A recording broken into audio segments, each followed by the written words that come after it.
everybody, welcome to episode 14 of Indie Game Dev Report. Thank you so much for joining. This episode is a little strange, mostly because it's taken me so long for me to get out.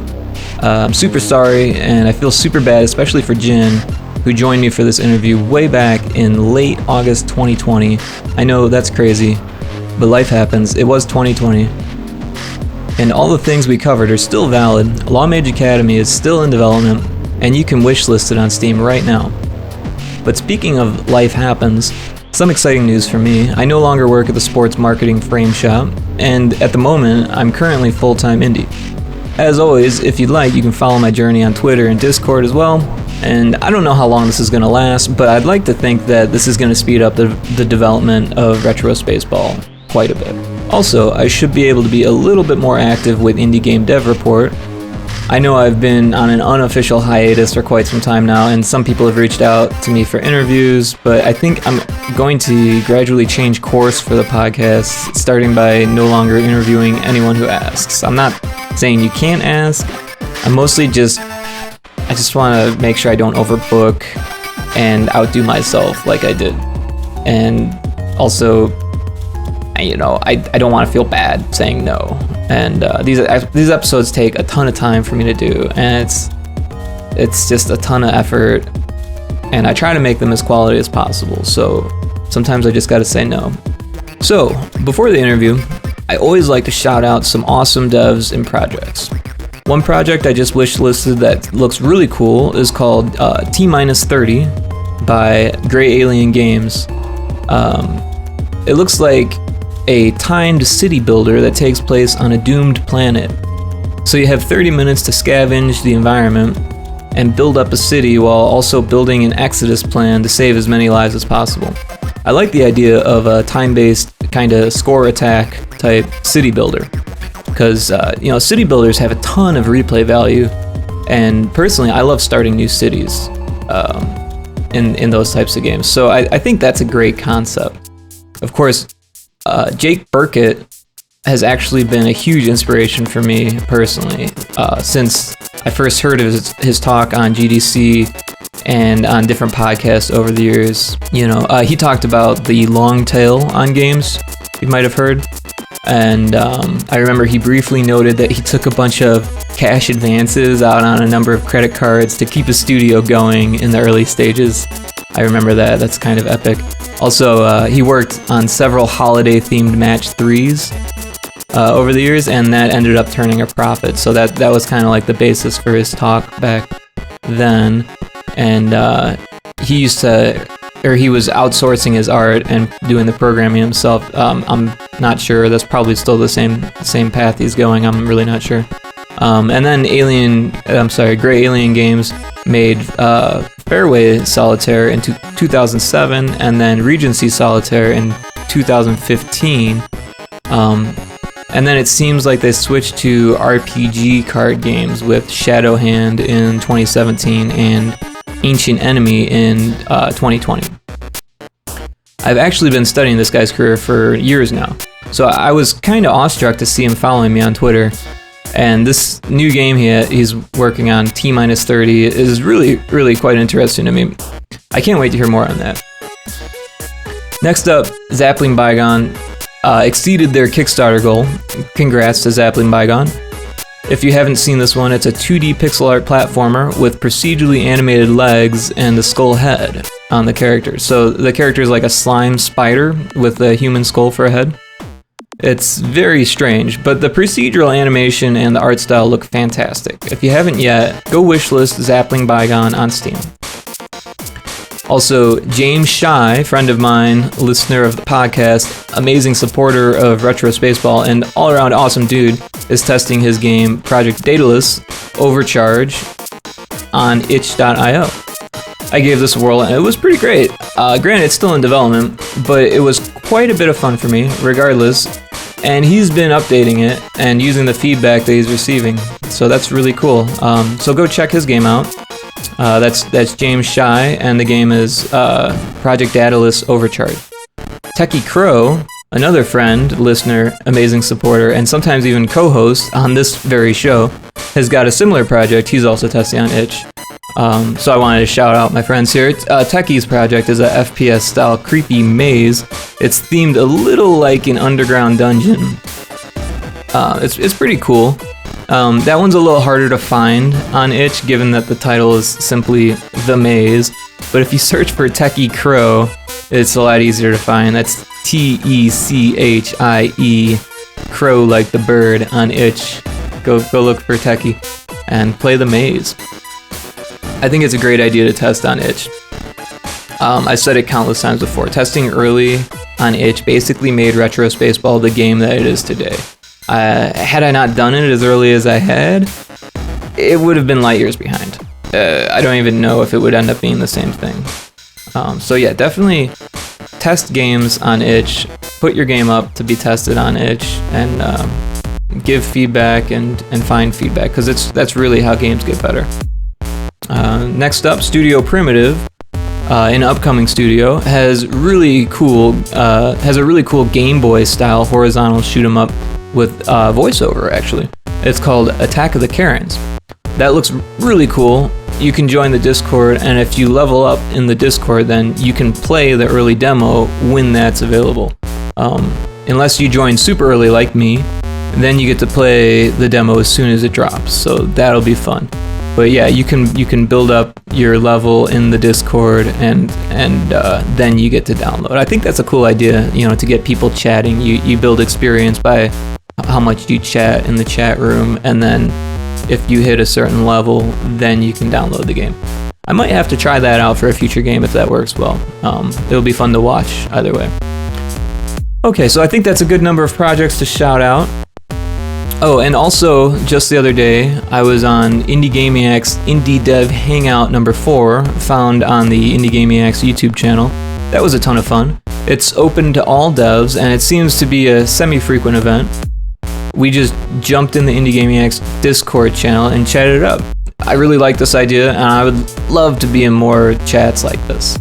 If you remember IGDR episode 2, Richard Marsh, aka IndieGamiacs, interviewed me on Retro Spaceball for his first episode, and since then, he's done amazing things with this podcast, his live stream, his YouTube channels, everything indie, which is really cool. So if you haven't checked out IndieGamiacs, you definitely should. Since he's not a dev, he's got quite a bit more time to chat about indies. Also, he's a great guy. He also has a small tea business called Torrid Fusion. So go find IndieGamiacs and talk to Richard about your game. He's really into indie games, and that's just fantastic to see. Okay, well, enough shouting out. Today I've got a great interview with Jin, aka Verinius, who's working hard on Lawmage Academy. Hey everybody, I got an awesome interview lined up today. We've got Jin with Lawmage Academy, and we've been friends on Twitter for quite some time now. We've been chatting for a bit here, just kind of warming up. But Lawmage Academy is like a really sweet project. It's a RPG Maker engine game, and Jin, real quick, what RPG engine are you using? I know that there's a few RPG Maker engines. Right. Well, first of all, thank you, Rick, for inviting me here. I'm so glad to finally be in your podcast. And to answer your question, it's RPG Maker MV, which is the latest. Okay. Up until they released MZ this month, so it's like the second latest now. I see. And are any of the components from the other? Because there's like 2 other ones. It looks like there's VX and. Oh, right. Yeah. And VX Ace, right? Are those compatible, or are those different art styles? Those are actually different engines. Like, you purchase them separately from MV, even though it sort of looks similar. But there are different assets that go with VX, VX Ace, and MV. So they have separate assets. And for you to use the assets, for example, the icon sets in VX Ace, you need to purchase a license for it. So you need to own VX Ace before you can use it to MV, right. But they are compatible. So so the pieces that you get for buying the the engine are compatible across. So if you buy Yeah, multiple RPG Maker engines, you can take the pieces and yeah, use yeah. them. That's It's pretty just cool. for the terms of use. For you to legally do that, You you need the gotta own engine. it, Yeah. right? Yeah, Yeah. Sure. Sure. That makes sense. I mean, obviously, there's a lot of legalities with using other people's art. Now, right. since I've been watching your project, and I'm sorry that we didn't properly get you to introduce yourself here. I'll ask you Okay. more about your background shortly here. But on this tangent that I've got going on in my head, um, so I've been following you for a while, and the art has been changing because now it sounds like you're doing it yourself. Is that correct? Right. Some of it, Last year, anyways. when I released the demo, I used placeholder assets. So stock RPG Maker sprites, icons, the menus are all, didn't edit it too much. And then when I went to ESGS last year, the Electronic Sports Gaming Summit in the Philippines, I realized how much work I still have to do because I look at all these games and they look great, they look amazing, they sound amazing. Indie games, small teams, even students made these certain games from game jams, and they all look amazing. And that's when I realized that I think it's about time that I learned pixel art. So from August 2019 up to about June or March 2020 this year.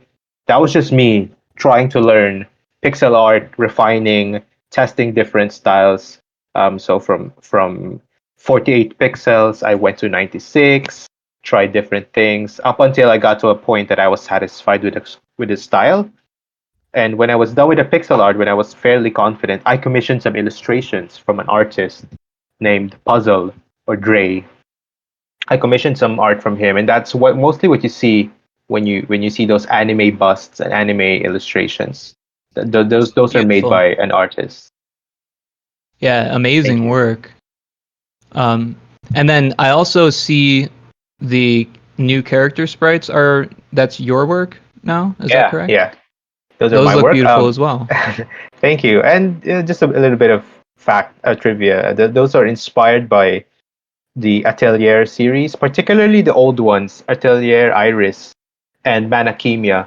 Ah, There are sprite sheets available in Spriter's resource for Atelier Iris, but I wanted the Manakemia sprites, but they only had the Atelier Iris sprites. So I took the Atelier Iris sprites, studied them, used it as a reference, and then changed it up to suit the Manakemia style of pixel art, which is that took me a while. That took me like a month to nail it down to a level that it is right now. And of course, to learn animation is a completely different skill as well.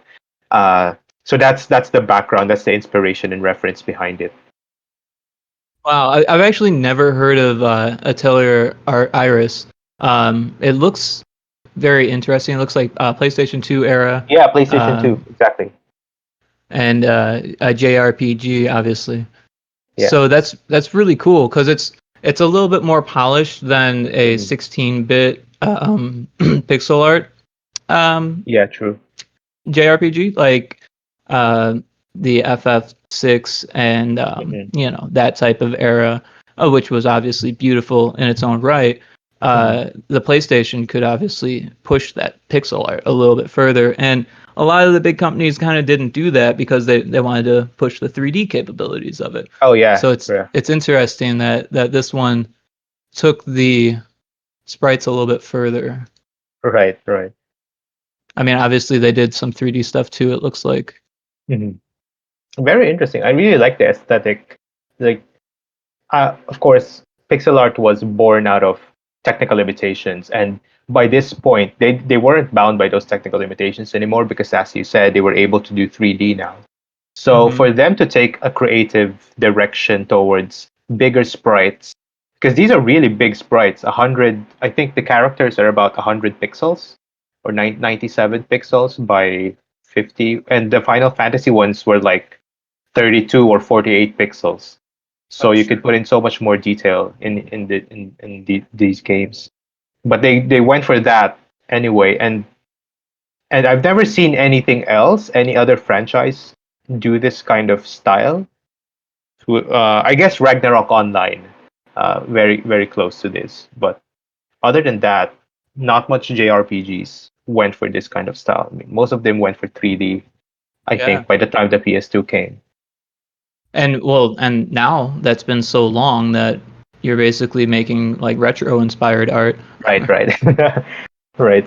Even though it's not using the limitations of 16-bit pixel art or 8-bit pixel art or any of that.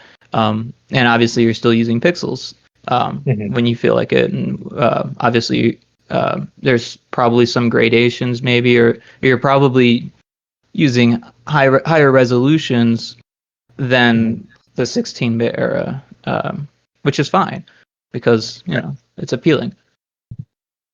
I guess. Well, when we talk of 16-bit, 32 bits, it's really. I think I'm not 100% sure, right? But from what I understand, it's really just about the colors.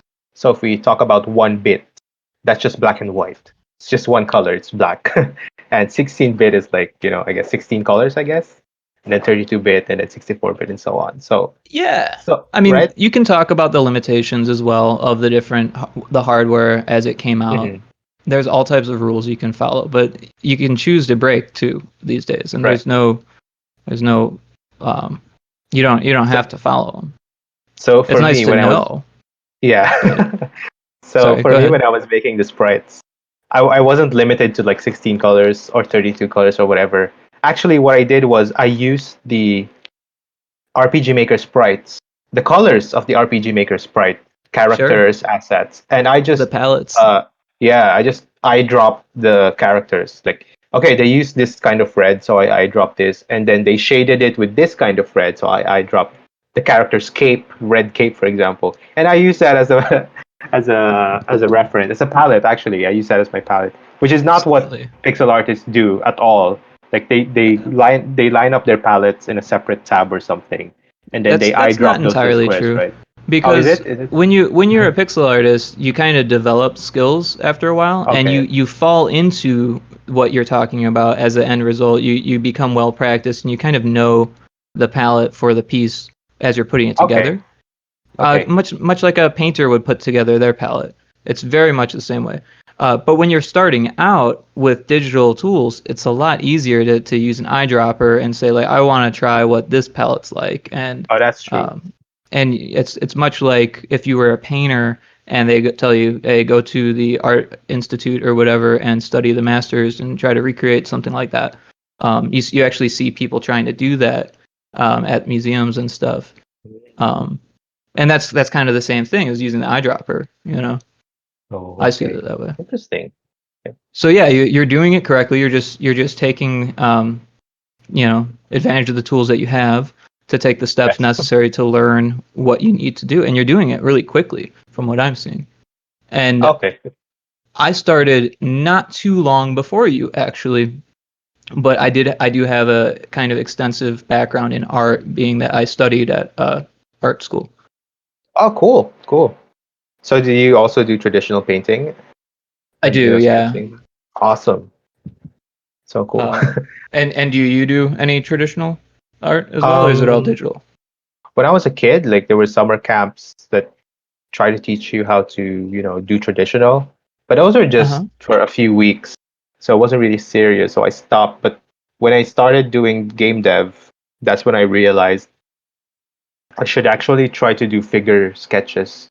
Hmm. So as far as traditional goes, that's the only one I have All experience right. with. But That's I mean, awesome that you're willing to experiment and like, try new things. As a uh, game dev, you kind of have to, right? So, yeah, and just making battlers, for example, the characters. I have to know how to draw the poses correctly, and to do that, I need to know a bit of anatomy. So I absolutely. asked some artist friends, because I follow a lot of artists in Twitter as well, and then there's one person named Vicky, and we're kind of on good terms. And she told me to go to this website. I think it's quickposes.com, and it just gives you like 10 poses. Actually, it depends on you, but for me, it gives me 10 poses. I have to draw it in 3 minutes or less per pose, and when that time is up, for example, when 1 minute is up, you go to the next pose. Whether you're done or not, you go to the next pose. And I found out very helpful because I was able to I saw my progress, like in my sketchbook, from day 1 to day 3. You can see the difference in quality, and I learned a lot of things. And even though I was doing traditional sketching with a pencil and eraser and a paper, it helped me understand, for example, how broad the shoulders are compared to the hips, how tall the arms, how long the arms are in relation to the legs, and so on. Which it's not something that you would learn just doing pixel art. Like, you really have to practice anatomy to get the proportions right in different poses. So that helped a lot as You're far absolutely as right. traditional goes. And this website is amazing. I pulled it up, quickposes.com. Definitely Yeah. check it out. It's essentially, when I first started art school, this is the kind of thing that we were doing. They called them gestural poses and Right. gestural Right. studies, where you would do 30-second and up poses, and Right. you would just you would just fly through a newsprint pad that was like 18 by 24, pretty large strokes with you would learn to use the side of the charcoal and make these gestures and just kind of get it out there as quickly, and you'd look at it afterwards and you'd see like, oh well, that one was kind of close, so you'd look at it while you're doing it. Yeah. Yeah. But that's amazing, because if you're going to be drawing in pixels, you kind of want to be able to get a rough outline Right. in a sketch-ish manner with the Exactly. pixels, for sure. It's So not. you're It's taking not that all the right different. steps. Thank you, thank you. And it's thanks to the help of people like you, for example, who are so open to giving tips and advice, and following artists and fellow game devs. I guess uh, being in a like I have no background with game development. I have no background in art. I mean, no formal background in art. So everything that I know, I just learned from the internet and people in Twitter asking Sure, around, sure. which I think, hey, if it works, then it works. Even if I didn't study in a school for it, right? So what I've noticed just from seeing you on Invader Nim had a YouTube and Mhm. a stream, I believe, and there was another one, O'Berry, I believe. Oh yeah, Uh, Oberry, right? I know that you're a good storyteller, Oh, am I? and I think that's interesting that you've kind of taken on all of the roles, which we haven't really said. I mean, there's probably a lot of people listening here that know you, but for Mhm. anyone who doesn't know you on Twitter and doesn't know about the project, I mean, you're pretty much doing all of the design and the engine work by yourself. Mhm. Obviously, you're using assets and you're using help, but you're starting to differentiate yourself by using your own art and using paid assets and stuff of that nature, um, which is amazing. That's every RPG maker person developer's dream, right? I Mhm. mean, that's why they give you all of those assets to start with, is so you have something to show people, and they say, oh, you can tell a story this way. Um, Right. have you ever Um. thought about what kind of steps you might have naturally taken to become a good storyteller or something like that? Oh, right. So I don't have any formal background with creative writing, but back when I was in the university, about oh my God, it's about 10 years ago. Back when I was in college, so I took up philosophy as my major, and Wow. there were some courses where we had to there were some elective courses that's kind of tied up with literature majors. So there's a course where you have to read poetry, certain poems, and then certain novels, short stories that talk about a specific topic. For example, the problem of God in it something the problem of suffering in these texts. So Sure. I mean, we read about Albert Camus, Jean-Paul Sartre, Kierkegaard, these philosophers who are also authors. So and reading these things and interacting with creative majors, and just having fun with specific club activities and so on. It helped me a lot in terms of actually introspection and Wow. things that's been going on in my life, and not really writing. I've written a novel, I've written short stories, I've written poems, but I've never published them. Like, these were for own personal content. But I think one of the most valuable things that I would recommend to anyone, most especially game developers, is practicing introspection and Sure. self-reflecting, trying to understand what's going on in your life, not just in your personal life, but also in your context, in your community, in your country, and trying to ask the deeper questions like, why is this happening? How can we move on from this situation? And what can I learn from this situation? And when you try to reflect on these personal things and you try to understand more about what's going on in your life, that's where you can really take inspiration from in terms of game development. Even in your interactions with friends, like let's say, I mean, I'm from the Philippines, and it's a third world, it's a developing country, and I have friends from different backgrounds, middle class to the lower middle class, and to less fortunate people, and other. So, in terms of labor law, for example, a poor person from the U.S. Is different from a poor person in the Philippines, and actually, what you would call poor in a different country may actually be middle class in a different country, right? So Sure. I'm trying to understand their experiences and their context, and and how people view them and how they view themselves actually helped me craft better character storylines, better character backgrounds to make it more nuanced. I see a lot of RPGs out there, JRPGs out there with very flat villains, for example. It's light versus dark. It's the villain is purely evil just for the sake of it. And there's nothing wrong with that kind of trope. I mean, Lord of the Rings have done that, Harry Potter have done that, and they've executed it pretty well. So in itself, there's nothing wrong with that. But you rarely see an RPG with a villain or an antagonist rather, whose motivations are not necessarily clearly evil, but more like they have their own reasons for doing that. And it just so happens Sure. that they're an antagonist because it conflicts with the motivations of the player or the protagonist. So, and to It's a achieve good something point. like that, right? To achieve something like that, to write a character like that, you have to understand how the person works. You have to understand them as a real person with a different background, who grew up in a different upbringing in a different rough neighborhood, who had a different kind of education than you do. And that's what made them into who they are, and that's why they have these kinds of goals. So that's why I was emphasizing introspection and trying to think about it, because that's how you write better, I think, at least for characters and events. That's a really good point. So, um, I'm gonna start picking apart stories more. I feel like so it's really easy to get caught up in the story, especially one that you enjoy, and think like, oh, well, this is a good story, and then, um, like for example, something that everyone knows is Ready Player One, and maybe people have even read the book. I read the book, right? I listened to it rather, since that's what I do.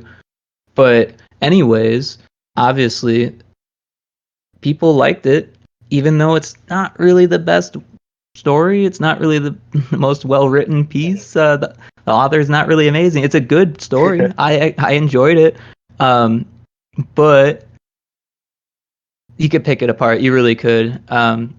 It's like writing on easy mode. Here's a problem. Here's the answer. Here's a problem. All Here's right. the True. answer. True. Here's a, I, where's the end? Oh, we're done. That's the answers. I I never read the book, but I did watch the movie, and to be fair, I liked it. I enjoyed it. It was entertaining. I wouldn't I say. did too. I mean, I know the movie is usually different from the book, but if you take it in itself, I mean, it's not They a are quite huge different. super masterpiece, right? But it was good, and I enjoyed it, and I liked it, and that's good enough for me.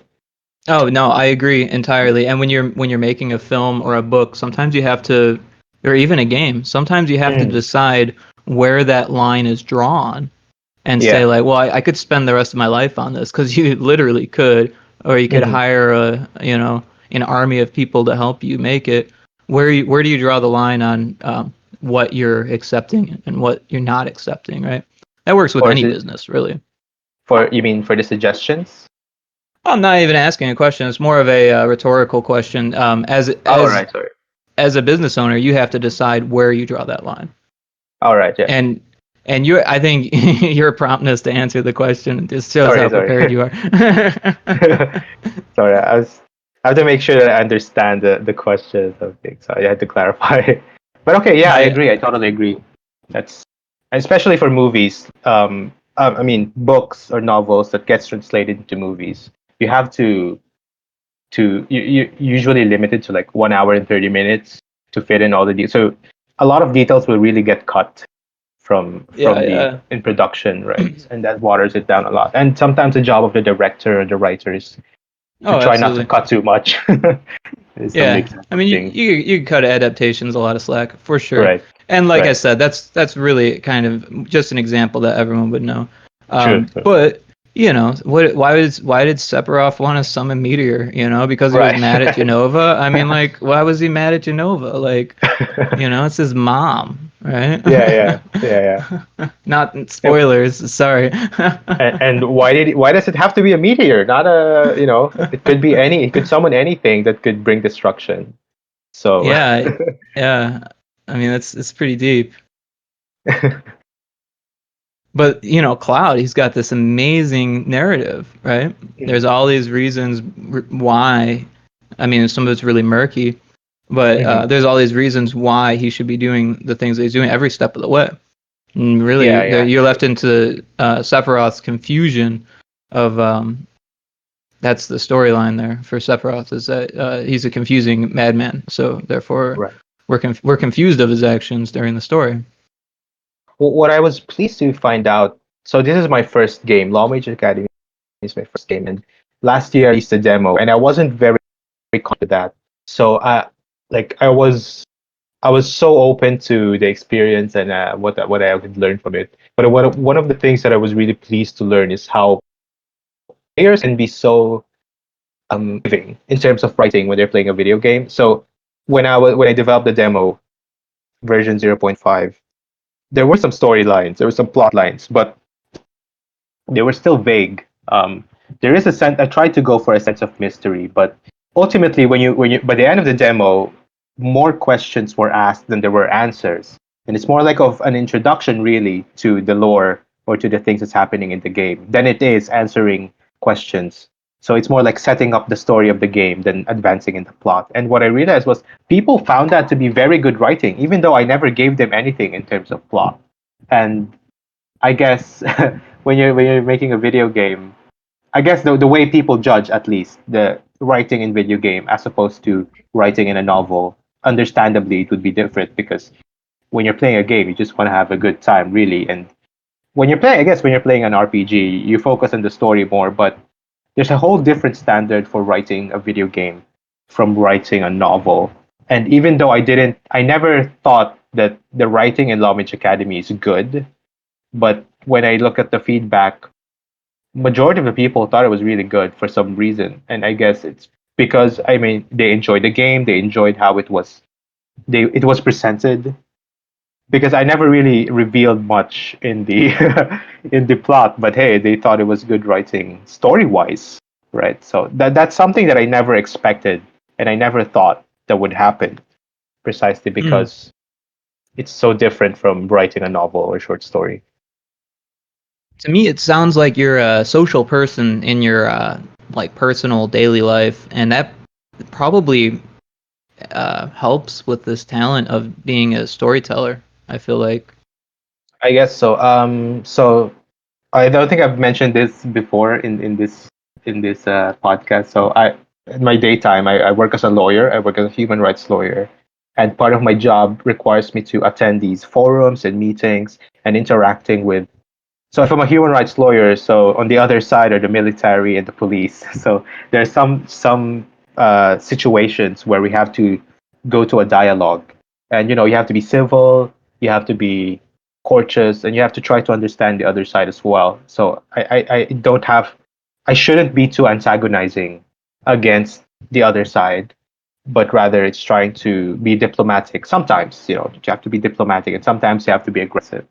So and working with other organizations as well, I have to learn how to build relationships So you have to be on good terms with everyone and try to, if you get invited to a Christmas party from an organization, I try to go there and I have to sing karaoke, I have to eat with them and make jokes with them, participate in the games, things like that because it's part of relationship building, it's part of the job. But I also try to have fun doing it. But certainly, I've learned some skills. I've learned how to be tact with my words. I have to read the context. I have to know the timing and stuff like that. Something that you just learn by making mistakes. Like the more you interact with people, the more mistakes you make, and the more you learn, and you get better every time. That's what I would say to new lawyers coming in the field of human rights as well. Sure. Or any public speaking Right. type career. Absolutely. Yeah, no, that's awesome. Thanks for filling us in on your career background. That's super cool. I imagine you spent many years in school to learn, and I'm sure it's a lot of hard work because that's a difficult job, memorizing a lot of stuff and learning about how it all advances. And yeah, there's a lot to Yeah. that. Kind of Um, like game dev in a way. that's true. That's true. There's all these different Um, aspects that work together. so you're from the U.S., right, Rick? I am. I'm currently residing in Phoenix, Arizona. Okay. So I think the education in the United States is a little bit similar to the Philippines, but in other countries it's very different, right? So I don't know how long it takes Sure. you normally to finish college, but for us it takes about 4 years to finish college. And is it right as well That's in how the long I US? spent in art school. It depends Okay, so on your about four major, years. obviously. Some So about if three for to what four we years. call an undergrad. Right, right, undergrad. And then Yeah. law school is postgrad in the Philippines. But in other countries, it's Ah. actually an undergrad. Law school is actually undergrad. And then, but Oh, okay. they have a separate years for apprenticeship. So after you finish undergrad, you spend like several years working for a law firm or something. In the Philippines, you spend 4 years undergrad, another 4 years postgrad for law school, and then you take the bar exams. And from what I know in the U.S., you take the bar exams. For example, the New York bar exam is different from the bar exam in a different state. For the Philippines, it's one bar exam for the whole country, but it's very difficult to pass. Like the passing rate is about 20%. So you have thousands, 10,000s of people, and only like 1,000 people, 2,000 people will pass every year. So there's some people who's already taken it 5 times and still hasn't passed, and then on their sixth try they would finally pass. And there are stories of like 80-year-old or 70-year-old, a 70-year-old man who's already a grandpa who took his, I don't know how many times he's taken it, and then he passed that exam, and people would get inspired by his persistence and resilience and stuff like that. It's very, very inspiring. But yeah, it takes a lot. And I hate studying. That's the thing. I really hate studying. I would rather work with my hands. I think I would learn better in practice, which is why I think game development suited me more because it's more trying to learn from your mistakes. For example, in programming or coding, and trying to find bugs and then realizing what mistakes you made. I really, really like that. And even art, like when you make a mistakes in stroke or in the proportions, you would see it, and next time you can avoid it. But the way we were trained in law school, it's very academic, and I hated it. Like either you're right or you're wrong, and if you're wrong, you fail. It's so Oh, wow. brutal, and I hate it. I'm just glad it's over, and I can Huh. pursue this other side of production, this game development and art, which is more That's so about cool. growth and self discovery, creativity, learning from mistakes. And I think it's a better But way of learning, actually. you need a career most of the time, unless That's you're true. like financially wealthy or something. Like if you're making a That's game, true. you kind of need some type of project to or some type of career to keep you Right. you know fluid, keep Especially you if you're moving. indie. Right. Yeah, I mean, what Man, are you gonna do? Just invest a bunch of money, take out a bunch of loans, and not have a job? Like, all right. That's very risky. that's kind of scary. Fortunately, I in mean, my job, yeah. uh, it's flexible in terms of hours, so I don't have to go to the office 8 to 5 a.m. In my job because it's an NGO, it's a non-government organization, and we have flexible working hours. And if you're a Wow. lawyer, you're allowed to take different jobs, separate jobs, to compensate for the pay because generally the pay is lower. So that's why they allow you to, for example, teach in a law school while you're doing while you're working for this NGO, or you're allowed to take private cases or go into business. So they give you a lot of leeway in time to compensate you. So fortunately, my job is like that, and that's what gives me the time to work on my own game dev project. That's so awesome. And obviously, in the Philippines, things are much different in terms of the Oh game yeah. dev industry. Are there other like solo devs out there, or are you solo because there aren't any other devs out there? How is it like in the Philippines? um, there is the International Game Development Association Philippines branch, and there are some professionals That's in the super field. cool. There are a lot of indie studios who are actually, for example, Ryan Sumo is an indie dev, but Squeaky Wheel is actually doing really well uh, And we in did terms just of have Ryan Sumo finances. on just the Right. last episode. Yeah, you mentioned it last time. They're really good. They're doing really well. As for solo devs, I haven't met a lot. Um, Maybe small teams, like 2 people, 3 people. There are several of those, but usually they're either very young, like students, or they're starting out in the industry. But there's also like branches of, I think Ubisoft, they have a branch here in the Philippines. So people apply to Ubisoft, people apply to other, um, I don't know I forgot what you call it, but game studios where you hire them and they make a game for your TV show or for your product. They commission those games for you. So there are a lot of studios like Okay, that as well. I But got you. Kind of like a games for hire type situation. yeah, like that. But for solo devs who have their own solo studios, I haven't heard much actually. Maybe there are, but more like hobbyist developers like myself than they are studios who are working in the industry full time. Okay, okay. That's interesting because some of the states in the U.S. are like that, but as a country, obviously, it's huge here. But in some states, there's some parts of certain states there's just no one, or there's just not a lot, or Oh, just sporadic, or one company or two companies or something like that. Like here in right. Phoenix, there's no like real big triple A's. I think Right. Rainbow is the closest thing to that we have, which isn't very big. So yeah, I mean obviously games get made here. There's Mm, studios here, and there are even triple I studios. They're just not well known studios, and they mm. they work on your games that get ported to mobile or something. I think there's like a Steven Universe game getting worked on, Grumpy Oh Face yeah. Studios or something like that. It's small studios. They don't even have a big Twitter presence, but here they are making IP games and stuff. But that's That's cool. cool. Yeah. It's cool. It's cool. I love that there's a IGDA there, or I mean, yeah, Yeah. And they've actually been very helpful. I don't know if you've met Gwen Foster. She's the one who, at that time, at least last year, she was, I think, the chair of the IGDA Philippines. And she's the one, my streamer friend from law school, Seikachu. She's the one who introduced me to Gwen. And then Gwen sort of mentored me, gave me opportunities. She invited me to the ESGS. She invited me to Indie Fiesta. She told me to make That's a so Twitter cool. account and follow these people and use the hashtags game dev, indie dev. She's the one who got me started and really pushed me and gave me confidence. And even now, she's still helping me. And I think all thanks to IGDA for the events and the community for the mentorship and support. Helped me a Yeah, lot actually. I think I follow Gwen on Twitter. I'm not sure, and I think also she's in the marketing Discord, right? Oh, The okay. the GME Discord, I believe. I'm not sure. But yeah, that's super cool that you're able to get some help from people in your country, being Yeah, that it's and a like smaller country.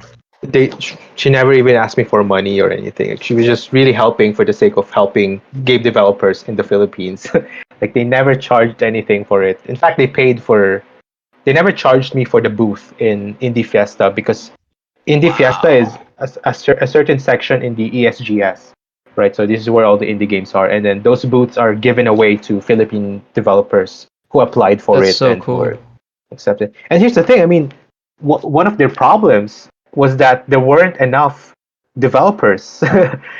They wanted to give like there were some booths that were vacant, and they had a difficult time looking for Filipino developers to give the booths to for free, right? So it just goes to Sure. show how much of a there's still a long way to go in terms of the development. But I think a lot of game developers in the Philippines are doing well and they're rising, and I'm very excited actually for the next few years. I'm sure these are going to be successful games.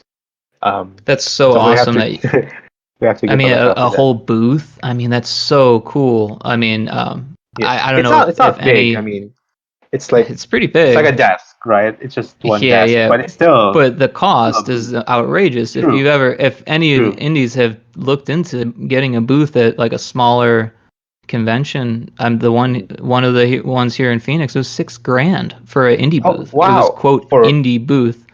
I mean, there was a bigger one that was more. 6 grand for the whole event, For a or like for booth at the event, yeah and for it was like for only 3 days, or was it one like outlet. oh Like if you wow wanted wow to split that between three people, I don't know if that would work because you're paying for how much voltage you're taking care of. It's, oh man, there's a that's lot to crazy. that. Yeah, so for someone to help you with all that is actually that's a pretty big favor. Actually, yeah. Now that you mentioned it, because that was my first indie booth event, and I never realized how much it costs in the US. I never know. I didn't realize it was 6 grand for just one outlet because when we had it, It you depends, can but have yeah, okay, so more or less. So for us, it was like two outlets, but you can use extension cords for additional that's devices to cool. be my app, and it was for And I'm sure free, I some guess. places are like that. And Right, honestly, I'm right. not sure of the ins and outs here, but I'm pretty sure that there's like a limited amount of voltage to go around. But Okay, it's fair so enough. weird. The one here, there's like a loophole basically where if you're bringing a cabinet, they'll give you $50. So all you gotta do is make a cabinet for your game for spend like $4,000 on that, and then you get in for a $2,000, or you're making $50 and you're only spending $4,000. It's a you're making $2,000 basically, right? No, I'm just Right, kidding. right. But that would be something to think about. Also, maybe there's other ways, creative ways to get your game out there, or at least Right. that's what I'm thinking. Well, now due to Um, COVID, oh ESGS won't yeah, be yeah. pushing through in a Now we're physical waiting. space, but there will Right. be online showcases, various events that will be For sure. organized by IGDA. Yeah, Okay. I'm personally, I don't think my game's gonna present well on the internet yet, but I think your game's gonna do better. But that's just because you've got a lot of people that are RPG fans. They're just hungry for new content, and that's awesome. I And really like actually, that. so when I started in a way doing organic marketing, I never watched Twitch, never watched a streamer in Twitch, so I figured I should start watching in Twitch. So I started watching, getting to know how streamers interact with the chat, stuff like that. And then I was looking for RPG streamers, but I couldn't find any who were small enough for my game. I mean, there are Oh some wow. big RPG gamers, right? But I doubt they would be interested in playing my game. And I was looking at it, but eventually, as you know, I met Our Day Gamer, word got around, more streamers got interested. And one of the things that I found surprising was that a certain streamer, for example, people who play Call of Duty or third-person Hmm. shooters, first-person shooters. One great example is ODB Gaming, from England, I think, London, I think. And he plays Call of Duty, Rocket League, but he was super interested in Lawmage Academy, which is a totally different genre. It's a JRPG style genre. And then he asked me if he could stream it, and then he streamed it, and then word got around to more streamers, and so on. So these are people that I never thought were into RPGs precisely because they don't play it on stream. But turns out they're a huge fan, and they're actually one of the they're one of the most supportive people right now, most supportive streamers, and you just never know what's gonna happen when you bring your game out there, right? Yeah, You'd think that they're not into it, but turns out they're super into it. It's one of the I things love that I that. never really expected. And honestly, I'm a similar way. I mean, I actually play Rocket League as well, but Right. I don't go out and purchase the newest AAA JRPGs just Yeah. because they're over polished and they're not. they're not really for me at all. They're Right, for right. everybody, and everybody isn't really me anymore. I'm not really sure what's going on with AAA games, so I'm more or less holding out because I value my time. And I Mhm. think a lot of people are that way. And when they see something that has a lot of heart and that, you know, is made by someone that's somewhat like them, you know, of the same caliber, you know, of developer even. Because I mean, so many of us are developers now. So many gamers are developers these days. I don't know. Personally, I can't wait for more RPGs to come out. And when I saw the like presence and the following um, that your game had, it actually inspired me. And I haven't really told anyone this, Wow. but it inspired me, and I started working on my own RPG again, which has taken so many. You know, it's like any other prototype. You know, I started making Yeah. action RPG type stuff like way back when I first started Cool. playing with Unity, and I couldn't ever get it to work, and then I'd switch to something else, and then I couldn't get that to work, and the switch, you know, that was me. I was just prototyping and prototyping for like 10 years before I actually sat down with the project. But anyways, Yeah. I definitely decided, well, if he can make a JRPG work, Yeah. then I can too. I mean, there's Yeah, room, definitely. you know, and obviously the way that people were really into it is there's more to it than it just being a JRPG. You're a Right, great right. Of person. course. You're very you're a human person. Obviously, you're really into humans. You know, I mean, that's really cool. Mhm. It's not easy to be that way because obviously humans have so many flaws. Um, Right. so for you to be able to look past people's flaws and to see the goodness or what the good things that they're trying to do, um, you know, I mean, that's really great. It's really difficult Yeah. to do that sometimes. And Um, and yeah, that's actually one of my message in this project. Like initially, this started out as a self-discovery project because I had no background at all in game development, programming, art. So it was me challenging myself. Can I learn a skill if I just dedicate enough time and effort into it, enough time and discipline into it? Can I learn? Can I make a game? That it started out like that, 2018. sure, And then 1 year later, I got a demo out in Itch.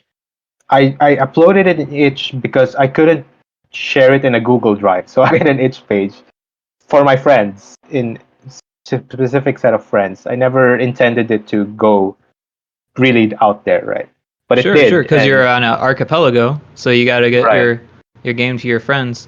I actually just wanted it to be tested by friends in general, online friends and friends from other cities. You know, I just wanted to test it, and you know, it went really well. Turned out really well, and then that's when I realized. Turns out you don't have to be naturally talented in terms of coding. You don't have to be naturally talented in art, in writing, for you to make something. You can learn these skills. And that's what I proved to myself. And now that's my message to other people. Like, if there's something you want to learn, just spend enough time and dedication and commitment to it. It's okay to make mistakes. Making mistakes is part of the process. Sucking at it at first is part of the process. You will suck at it at first in the beginning, but you have to bear through it. Learn from your mistakes, learn from other people. And then you give it enough time and commit, you know, be dedicated and be disciplined enough to keep going. And I'm sure you'll learn those skills, like whether it be playing an instrument, learning a skill like coding, learning art, learning a subject. We all hate, a lot of people hate math, but you can learn math. You know, think of it with enough practice, you'll be really good at it. And and same goes for fellow developers out there. I mean, if you want to make an RPG, if you want to make a third-person shooter, if you want to make an open world game, it's going to be freaking difficult. But I'm sure if you keep going, you'll make it work. But so maybe it's a matter of scope. Like try not to make it too big so you can finish it. But I know that with enough time, people can do it. You can do it. Whoever's listening to this, I know you can do it. Just give yourself enough time and patience, and you can learn the necessary skills. Absolutely. Perseverance and Right. also introspection. Some really Right. really great advice.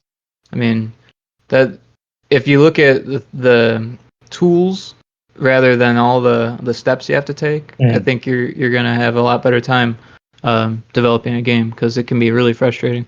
And I know personally because I follow your work that you're excellent with work life balance, and you Mm. know when you're burning out and you need to take a break, and to step back, Right.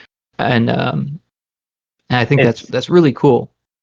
and I also like the community. Like I was when I was in Twitter, I was careful to follow who like I wanted to follow the people who I really want to follow, who really Sure. interested me and do.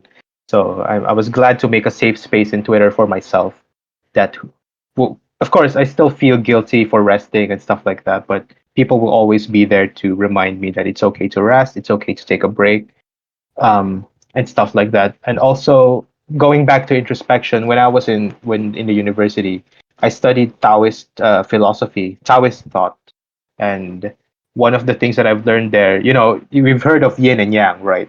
But Sure. what there's also a concept of reversal in Hmm. Taoist thought. So there's a time for productivity and a time for non-productivity. There's a time when there's a yin and there's time for yang. There's a time when you're active and there's a time when you're lazy.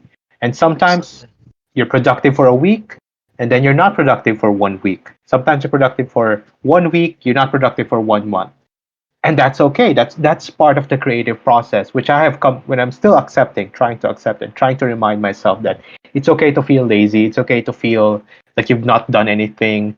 It's okay if you're not producing anything because that's part of the process. There will always be, you're not 100% productive every single day of your life. And even if you say, as much as I want to be productive 1 day, rest for 1 day, have that kind of equivalence. Like I'll be productive for 1 week and then I'll take a rest for 1 week. 1 day is equal to 1 day of non-productivity.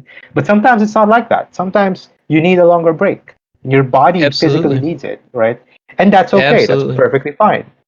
Um, you have to be able to give yourself that kind of space. If you're a professional game developer, of course, you need to meet certain deadlines, but you also try not to push yourself too hard because you'll get sick, and if you get sick, you won't be as productive as you want to be. That you actually be counterproductive when you're sick. So Sure. And try like to like in your game when you get sick. right, which Uh, I balanced that. It was too punishing in the early demo, but yeah, in the game, if you work too much at night, if you study too much, if you hang out with your friends too much, you will get tired, and then if you keep working, even when you're tired, you'll get sick, and if you're sick, you miss out on certain days, and it's a penalty just to show people to teach them through play how to balance their life. hmm Otherwise, you learn the hard way. Like I Right. currently am, where I'm physically not able to work without feeling Hmm. pain, so I have to sit there and like massage the muscles until they don't hurt anymore because Yeah. that's how much I've been using a computer instead of, you know, I don't know, well-rounded Relaxing. exercise. Yeah, relaxing and that type of stuff. Yeah, I get So it. I was I was yeah. like that for the past week as well. Like, um, playing games, I'm fine with playing games. As soon as I work on my project, things would start to ache, and that's really just fatigue, work fatigue, for me at least. For me. Yeah, I mean, sometimes it is, and then other times it's Yeah, that yeah, you're putting yourself in a position where you're becoming more aware of all of the problems that are, some of them might be with your posture or just the way your desk is set up, or like right. for me, I had to reevaluate my desk situation hardcore, and that's Yeah, one of these, almost a month of like no work really being done. But also, I can say that, but I was working on myself. I was making sure that my yeah, back was working properly. Like these muscle issues that I'm having. It's like I don't I don't know the root, but I think that it's because I'm spending too much time on the computer. I'm not focusing on my posture and screen height, yeah. and you got to Totally, keep your totally, arms at 90 degrees. All of that stuff is really important. If you After 10 years, so you start to totally. feel it. It just adds up throughout the years. You never realize. Yeah, yeah. I mean, not to sound like an old timer here, but yeah, I started to kind of feel it back in like 2009. Right. Um, so that was a long time ago now. So now I'm actually seeking professional help. And that's good. I mean, there's nothing wrong with that, right? I mean, it's You gotta do what perfectly. you gotta do. You got to do what you got to do. Exactly.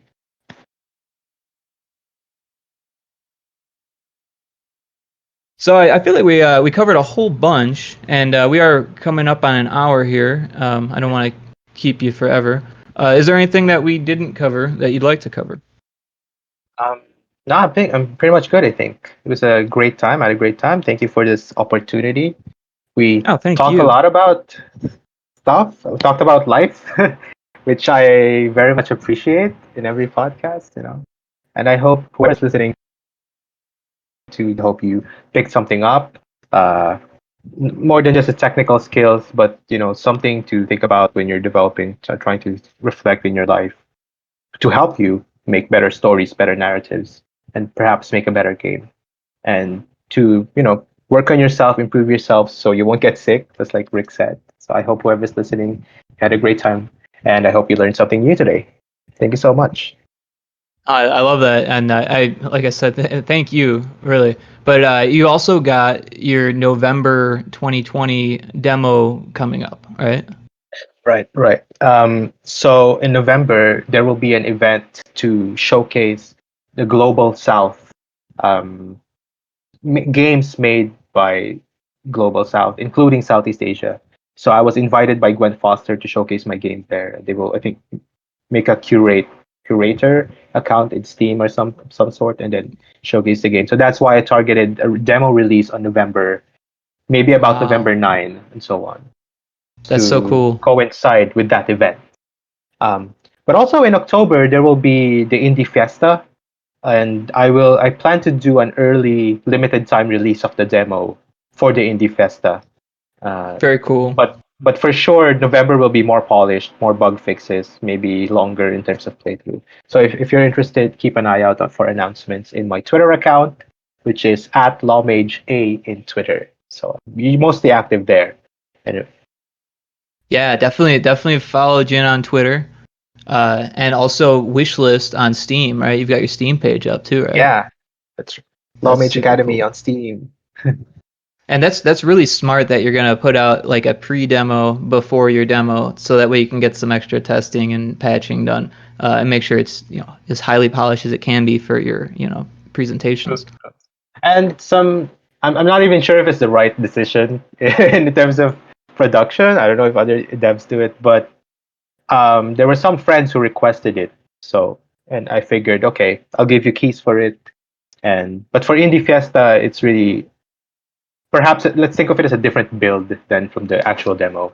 But we'll see, we'll see. Oh, But sure. definitely, any bug reports always help me. And that is something that devs do all the time. For Unity devs, they've got this thing called Cloud Build, where you can just kind of like Oh, have a build on a cloud that you can just kind of give someone a key anytime.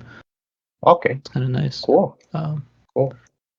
yeah. Oh, and I did want to ask you before you go, real quick, what your future plans were. Obviously, game design and game development is something that you're passionate about. Otherwise, you wouldn't be learning all the aspects on your own.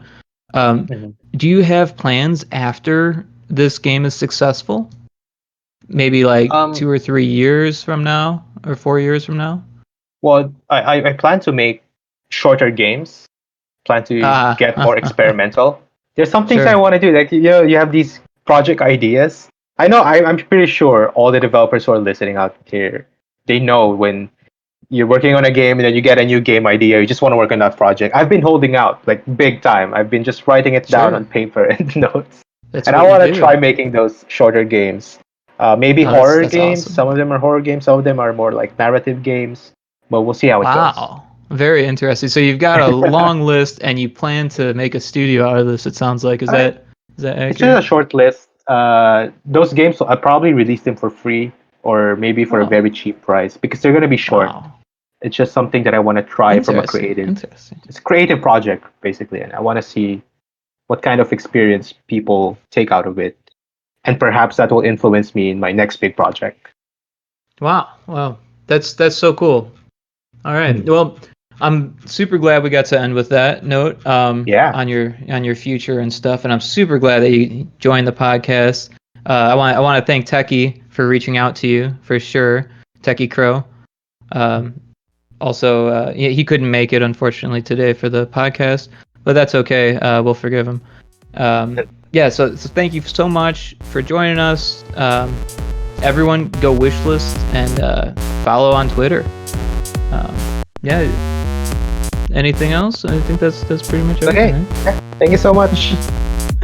Thanks, Rick. Well, yeah. Thanks so much, everyone, for listening. I hope you got just as much out of this episode as I have.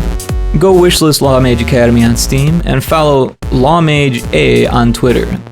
Thanks again to everyone. Enjoy the rest of your day.